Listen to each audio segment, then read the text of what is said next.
Hey, how's it going, everybody? Welcome back to the portfolio. If we see another big red day in the next coming few weeks, lower than we have been the past day, I will start buying heavy. I'll still buy very heavy. Microsoft, we see Microsoft at 355. Anything under 355, I think is a very good deal on Microsoft. If we go lower than that, I'm going to start putting down big money on some of these stocks. Netflix, another one that I'm very interested in. If we see under 70, going to be buying heavy amounts. Palantir, if we see under 100, going to buy heavy, right? Robinhood, the price I would like to see Robinhood is under $70, so I won't be buying much more of Robinhood unless it goes down under 70. Salesforce is a pretty good buy right now, but if we see under 150, I'll really be interested in buying some more Salesforce. Meta, I want to buy Meta under 520 if possible, but around 520 is what I'm gonna start buying pretty heavy. Shopify under $100 is the move for me. ServiceNow, if I see ServiceNow under $90, like we've seen the last time, if we go just as much as we went the other day, I'm going to buy heavy on ServiceNow. Celsius under $28 or under $27 is a very good buy. So that's another one that I'm very interested in buying. I think Elf has already made its bottom already. Look at that. Under $50 was an insane deal. Now it's at $67. So from the lows of under $50 to now, it's up 37%. See, we're up 18% on this one, so it might be out of my range if it doesn't go down anymore.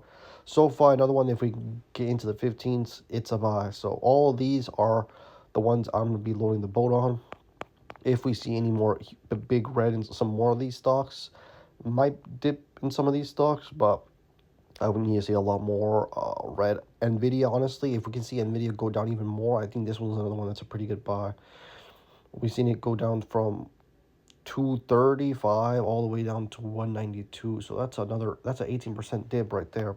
So Nvidia is looking kind of interesting.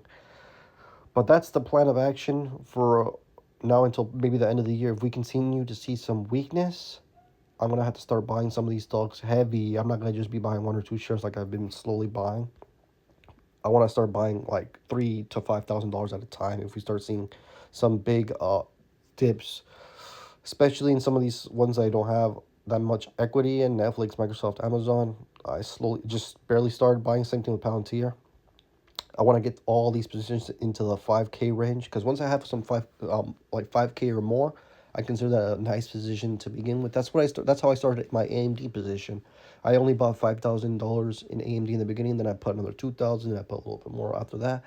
Slowly build my positions in. I already built my position in SoFi, but if we can get SoFi lower and we get my average cost down even more, I would like to get that down into the 16s. But yeah, I would want to get most of these positions up more in equity. So whenever they do start moving up, if they become double, triple ups, I can have like a $10,000 to $15,000 and eventually sell out and start putting that money into other use to start doubling that or start tripling that.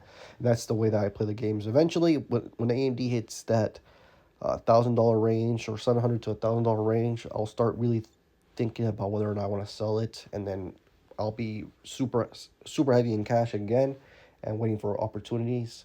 But that's the way that I'm trying to play the game right now. Most of these stocks are in correction mode or already in straight crashes. So I want to be able to buy as much as possible if we see another big red day and see those lows that we've seen the other day. And if we pass those lows, that's when I want to buy as much as possible. I'm gonna continue to deposit as much money as I can, work as much as I can to make as much money as I can, so I can take advantage of those opportunities because the market's super volatile right now. So I want to take advantage of those big red days because they always bounce back. In the long term, I think all these stocks will recover and be better than they ever were before. And if that does happen for most of these stocks, then this portfolio will be at a very, very nice number when everything recovers.